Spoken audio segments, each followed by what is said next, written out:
Hello mga mamis, for today's video, bali bento cake yung gagawin ko. Sa bento cake ko nga pala ina-offer, choco moist yung cake kadalasan lang.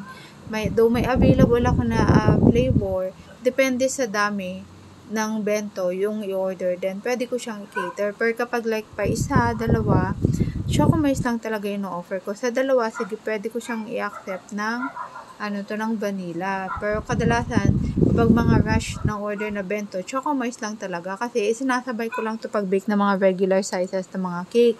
Pero kapag sadya lang na isang bento lang, minsan hindi ko siya ma-accept kasi lugi kung ito lang yung i-bake ko talaga.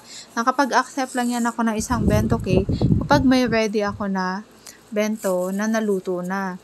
Minsan nga, nagluluto kasi ako in advance, may ine-anticipate ako or may ine-expect ako na order na ganyan. Kaya nagpapa-advance luto na talaga ako.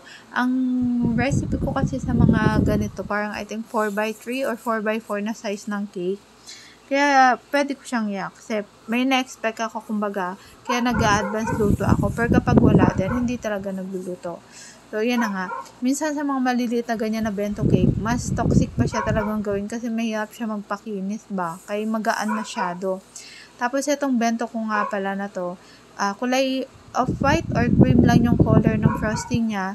Tapos, ayan lang, medyo natagalan lang sa part lang ng dedication. Diyan lang ako napagasto sa part na yan kasi kulay 7 yata yung kulay ba ng rainbow. Ilang? 1, 2, 3, 4, 5. Ay, 6 lang pala na kulay na pinag-mix ko. Pag sa ganyan magpa-pipe ka, hindi naman pwedeng sobrang kunti lang talaga ng icing na yan. Tignan mo, ilang letter lang siya.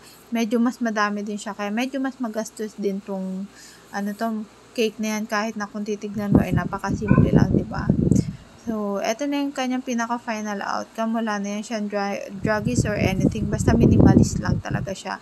Tapos, kung mapansin nyo, ilang beses kung binuka-buka yung takip kung sasayad ba or hindi. So, yun lang mga mami. Salamat sa inyo. Ano ba yan? Namalat na kagad ako. Saglit lang ako naggaw-ngaw.